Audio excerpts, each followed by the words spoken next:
Buon pomeriggio, amiche e amici del canale del Darione. Torniamo a parlare di Sorare qui sul canale. È martedì e quindi di solito, ormai da qualche mese, il martedì parlo di Sorare sul canale. Oggi vi dirò quelle che sono le mie sensazioni, o meglio, quelle che sono le sensazioni che mi ha lasciato la nuova roadmap 2024 di Sorare. E vi racconterò anche che cosa ho deciso di fare.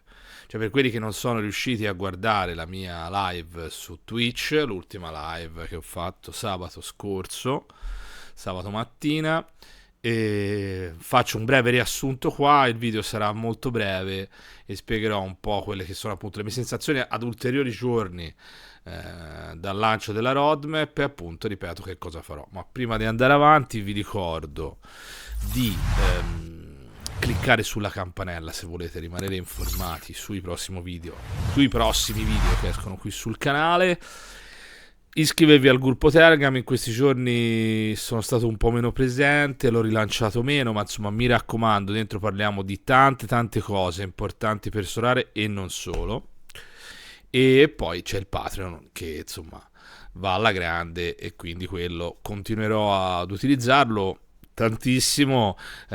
Stamani, quindi martedì 12 febbraio 2024, ho fatto uscire l'analisi delle mie line-ups per la Champions League. Perché vi ricordo che da questa CV sono tornato a fare le line-up delle squadre coreane, in questo caso per la Champions League asiatica, gli ottavi di Champions League asiatica, perché certi amori non finiscono certo nei dintorni di un gioco. Ma andiamo con calma. Prima cosa che vorrei farvi vedere è questa. Questo è sostanzialmente la modifica alle competizioni che avverrà a partire dal 16 febbraio, lo vedete, per poi proseguire dalla famosa fase di transizione, come l'hanno chiamata loro, nel 29 marzo e poi il vero e proprio cambio gigantesco nell'agosto del 2024, quindi fra circa 6 mesi. La cosa sostanziale è che da quando voi state guardando questo video, dalla CV successiva, quindi non da quella che parte la CV 450 proprio il 13 febbraio, ma che partirà il 16 febbraio, la soglia sarà tolta, o meglio, diciamo con più precisione, sarà reworkata in prospettiva di un abbandono totale della soglia poi ad agosto 2024. Ringrazio Vitali di Sorare Data per aver fatto questo schemino così preciso. Diciamo come è stata reworkata la soglia. Allora, la soglia è stata reworkata dividendola in tre possibili diciamo così possibilità. Beat the Game mi sembra che si chiami, e abbassandola a 270 al primo target, mettendo un target intermedio a 340 e un target diciamo così alto a 390. Lo vedete, si vede bene, sono in tutte le scarcity. Ovviamente a salire a partire dalla K240, in cui diventa 320, 400 e 460, nella unica 360, 455 e 5,25. Questo dipende ovviamente dal bonus scarsità sulla carta. Quindi quello che succede, andiamo a prendere la K240 first target, la first option come chiamano loro, da $50 che si prendono adesso fino adesso per raggiungere la soglia con i famosi 280 punti, se ne prende 15. Quindi sostanzialmente, se non sbaglio, una diminuzione del 65%. Fate voi i vostri conti. Cosa vuol dire? Nel senso, i vostri conti nelle vostre tasche, di quanto andrete a prendere meno, di quanto Sorare investirà meno nella rendita delle capped, quindi delle soglie. E tenete presente che queste tre opzioni non sono cumulabili, cioè nel senso che ogni volta che andrete a schierare nella K240 fino a appunto a che non sarà tolta in agosto, dovrete scegliere quale delle tre opzioni. E non è che se scegliete la prima e fate 340 vi dà la seconda, no, né così come se scegliete la 390, se non la raggiungete ma fate che ne so 360 vi dà la 340 e la 270. Vi state sbagliando, amici e amiche miei. No, se sbagliate, se non raggiungete il target che vi siete dato, non vincete un'emerita mazza. Scusatemi la parola, ma così è. Poi c'è stato il cambio allo schema delle, come dire, delle carte da utilizzare, quindi delle competizioni. Vabbè, spariranno l'All Star, sostanzialmente verrà riworkato un po' tutto, perché ci vedete ci sarà una colonna, quella di sinistra con le in-season, ovvero quella dove si giocheranno le carte della stagione, e l'off-season che è stata chiamata anche Classic, per cui insomma ci si giocheranno le carte vecchie. Secondo lo schema di Solare, ancora però non sono usciti i price pool definitivi, con le carte classiche si giocherà per non vincere il cash, ma per provare a vincere delle box dove ci potrebbero essere delle carte nuove, perché poi la cosa da cui stare attenti è appunto questa, ecco qua vi faccio vedere, cioè non è detto che si vinca direttamente la carta, ora prendo la limited ma si potrebbe prendere anche le altre, ma partiamo da questa, ma vai a vincere delle box a seconda di dove arrivi e vedremo poi se vincerai delle carte. Non è esattamente come era nel primo schema che hanno fatto vedere, che era questo.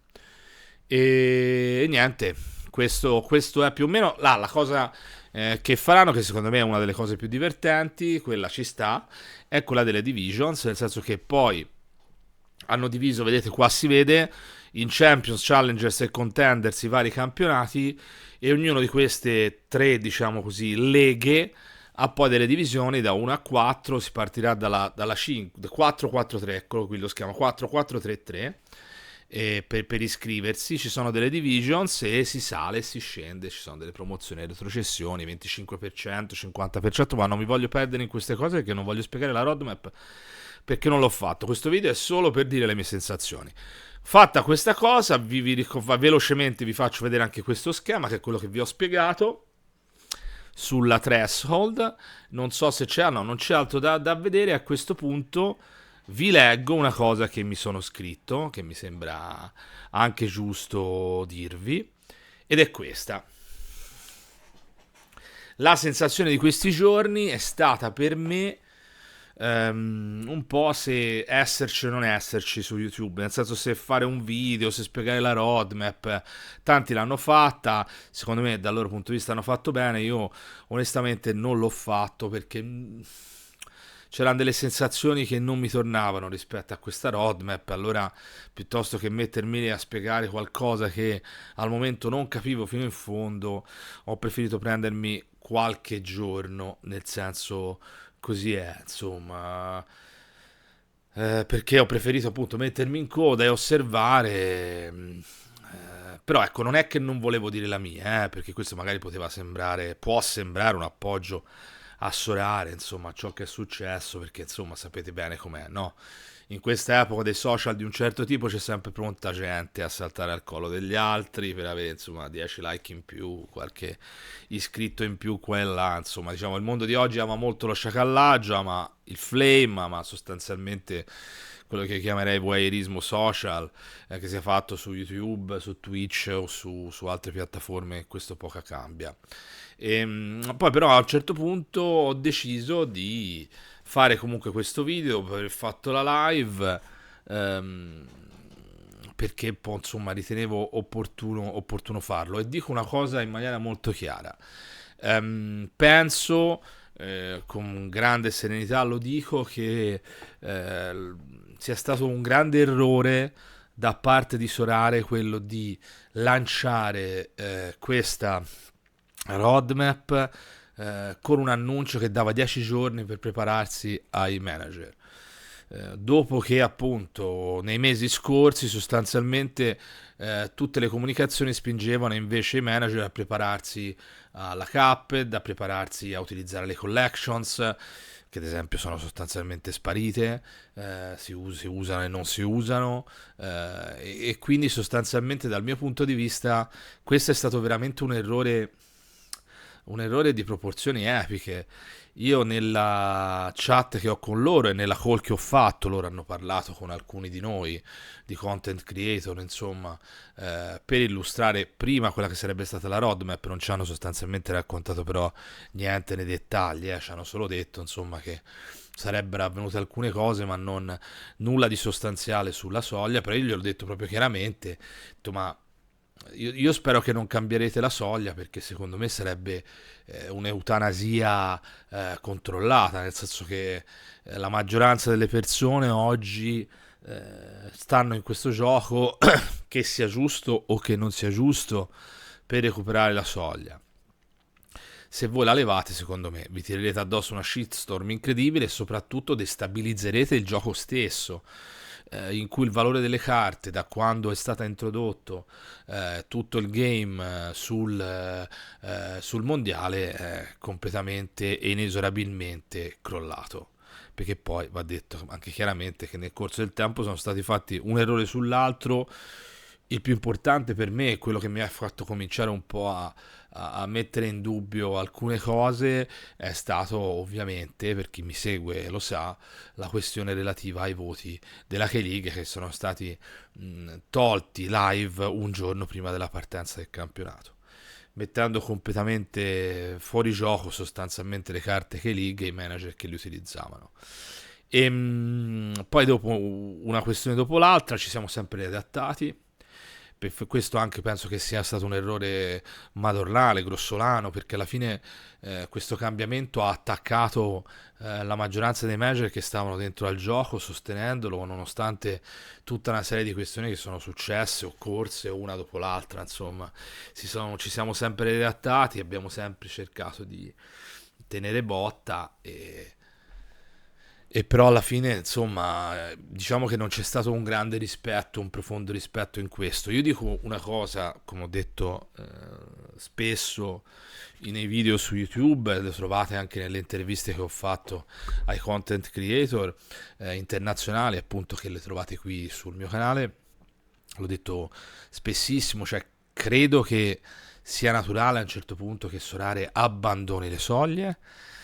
Io mi aspettavo che avvenisse questa cosa fra un anno e mezzo, insomma, perché alla fine non può essere solo più un gioco di farming. Loro vogliono trasformarlo in un gioco puro, competitivo, perché questa è la strada che sta prendendo, ed è comprensibile questa cosa, ma non può essere fatto, non poteva essere secondo me fatto in questo modo, nel senso che se loro avessero detto in 6 mesi preparatevi, come successe col grandissimo, uno dei grandissimi cambiamenti che ci sono stati, quello dello switch da portiere common a portiere raro, che hanno dato 6 mesi per prepararsi. Dice vabbè, a quel punto uno in 6 mesi decide, valuta se continuare a giocare oppure no, si adatta, non si adatta, insomma c'era tutto il tempo per farlo.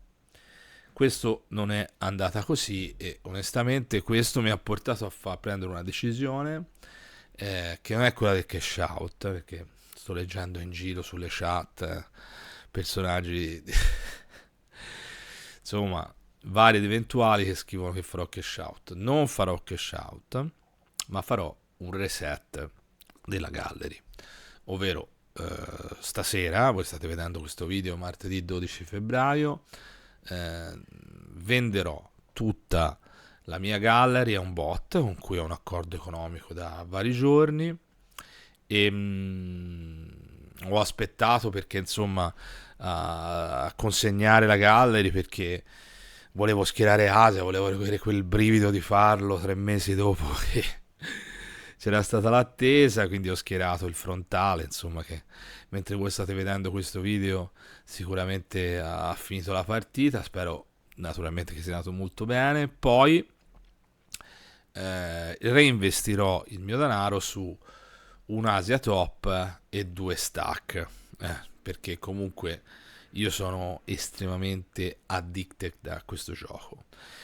Poi da questo momento tirerò le somme, ad agosto tirerò le somme, quindi continuerò a giocare, sperimenterò le novità, giocherò fino ad agosto e poi vedrò di prendere la decisione finale sul da farsi ad agosto.